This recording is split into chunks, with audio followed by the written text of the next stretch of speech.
എല്ലാവർക്കും ചെമ്പനീർ പൂവ് പുത്തൻ പ്രൊമോ റിവ്യൂയിലേക്ക് സ്വാഗതം. അപ്പൊ ഇന്നത്തെ ആ ഒരു പ്രൊമോല് ആ ഒരു കാർ നഷ്ടപ്പെട്ടതിന്റെ സങ്കടത്തിൽ ആ ഒരു പലിശക്കാരനെ വീണ്ടും പോയി കാണുന്നുണ്ടെങ്കിലും അയാൾ പറയുന്നുണ്ട് കാല് പിടിച്ച് മാപ്പ് പറഞ്ഞാലേ കാർ തിരികെ കൊടുക്കുള്ളൂ എന്ന്. സച്ചി ആര് മാപ്പ് പറയോ? നല്ല ആളാണ്, നമുക്കറിയാല്ലേ. അപ്പൊ എന്തായാലും സച്ചി അവിടെ നിന്ന് എല്ലാവരെയും എന്താ പറയാ, ഈ ഗുണ്ടകൾ സച്ചി ഇടിക്കാൻ വരുമ്പോൾ സച്ചി ആ കാറിൽ പോയി ഇങ്ങനെ ഭയങ്കരമായിട്ട് സങ്കടപ്പെട്ടൊക്കെ തൊടുന്നുണ്ട്. അപ്പൊ സച്ചി ഇങ്ങനെ കാറിൽ തൊടുമ്പോൾ ആ ഗുണ്ടകൾ വന്ന് സച്ചി ഇടിക്കാനൊക്കെ നോക്കുന്നുണ്ട്. ലാസ്റ്റ് സച്ചി എല്ലാ ഗുണ്ടകളെയൊക്കെ ഇടിച്ച് തെറിപ്പിച്ചിട്ടാട്ടോ അവിടെ നിന്ന് വരുന്നത്. അതിനുശേഷം നമ്മുടെ രേവതിയുടെ വീട്ടിലേക്ക് വരും. അപ്പൊ രാത്രി ആവും കേട്ടോ. അപ്പൊ രേവതി ഇങ്ങനെ നോക്കുമ്പോൾ സച്ചി ഇങ്ങനെ കുടിച്ച് കൂത്താടി വരുന്നൊരു രംഗം കേട്ടോ കാണുന്നത്. ആ ഒരു സങ്കടത്തിൽ കാറിനി ഇല്ലല്ലോ, ഇനി ആ ഒരു സ്വന്തം കാറുമില്ല, വാടക കാറുമില്ല, ഇനി എന്ത് ചെയ്യും, എങ്ങനെ ആ ഒരു ചെലവൊക്കെ നോക്കുമെന്നുള്ള ഒരു സങ്കടത്തിൽ ഭയങ്കര കുടിച്ചിട്ടാട്ടോ വരുന്നത്.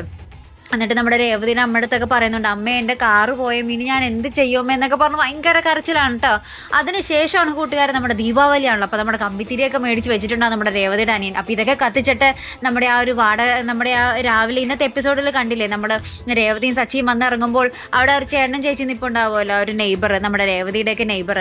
അപ്പോൾ അവരിങ്ങനെ ഇവരോട് കാർ എവിടെയെന്ന് ചോദിക്കുമ്പോൾ നമ്മുടെ രേവതി പെട്ടെന്ന് പറയുന്നത് സർവീസിന് കൊടുത്തെന്നാണ്. അപ്പോൾ സച്ചി ആ ഒരു കുടിച്ച് പറ്റായപ്പോൾ ആ ഒരു ബോധത്തിൽ എനിക്ക് അവരോട് സത്യങ്ങൾ വിളിച്ച് പറയണം, എനിക്ക് അവരോട് പറയണമെന്നൊക്കെ പറഞ്ഞിട്ട് അവരുടെ വീട്ടിലേക്ക് ഈ കമ്പത്തിരിയൊക്കെ കത്തിച്ച് പോകുന്ന ഒരു നിമിഷങ്ങളായിട്ട് നമുക്ക് കാണുവാൻ സാധിക്കുന്നത്. അപ്പം എന്തായാലും നമുക്ക് നോക്കാട്ടെ ഇനി എന്തൊക്കെയാകും നടക്കാൻ പോകുന്നത് അല്ലേ.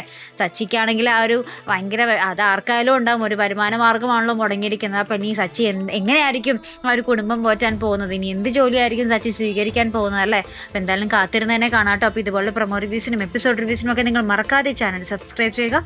അടുത്തൊരു വീഡിയോയുമായി വരുന്നത് വരയ്ക്കും ഗുഡ് ബൈ.